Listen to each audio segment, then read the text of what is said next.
So, ito ang kama nila. Well, kama namin nga, pero ginawa na ng kama nila. May outlet at saka pag gusto kong bumika dito. Kasama nila. Tapos, dito yung mga kittens. Tsaka, ay hindi, pati litter pala. Pati litter ng mga maliliit na kittens. Bakit nandito ka, Tokwa? Oh, wait. Siya pa si Tokwa. Okay. Ayun si Ginger. Si Mac and Cheese. Tsaka si Mickey Cotton. Mickey Cotton, Mac and Cheese, Ginger, Tokwa. Tapos dito, area ng mother nila. Ayan o, yung pupo ng mother nila. Taihan ng mother.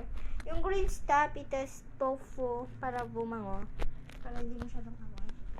Water, dry food.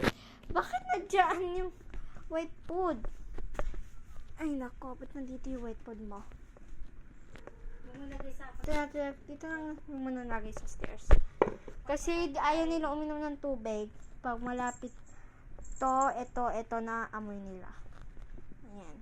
Pakainan. This is my large teddy bear. Nag-organize kasi ako ng room, kaya nandito yung mga unan. Okay, this is our study area. Walang ilaw dyan, no? Sira kasi.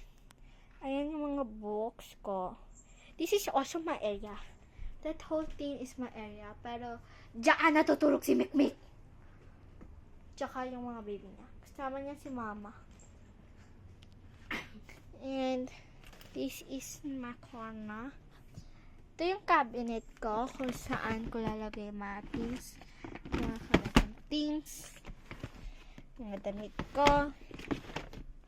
Mga damit kong ito. Yung pantihan ko.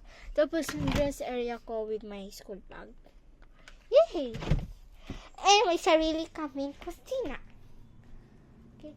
Dito naman, sa ilalim ng table, diyan naman nagpapadidi si Mikmik. TV nila kasi si Mikmik. Mahilig manood ng Catching Mice. Catching Mice. So, yung TV na yan, Catching Mice. And, kusina. Yehey. Ito si R. Pag brown na ako, tapos nilalamig si Mikmik ko, dyan. Portable bathtub. Diyan nagsiswimming ang mga baby ni Mikmik. And see? Diyan natutulog yan, kaya lagi dapat yan. Scraper. Pag brown pa.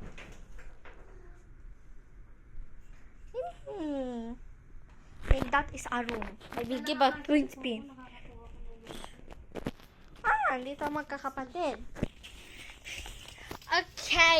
Sa bago kong vlog, papakita ko kung paano sila nag-aaway. Paano siya bubugbukan. Mamaya gigisingin ni Ginger yan. Sino ba yan? Si Mickey Cotton. Gigisingin ni Mickey Cotton yan si Ginger. Mama, gaganunin niya yan. Cute mo. Picture.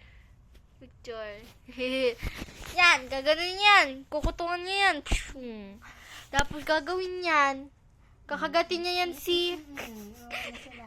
kakagatin niya yan, pagkagat niya yan, bubugbugin niya to, tapos mag-aaway na sa apat. Next episode, next vlog, anohin ko to. Yan cute! Yan, teka na. Ano mo, umarap. Di ba? Sikat nila. So, si Mikmik doon yung pinakapangit. Joke lang.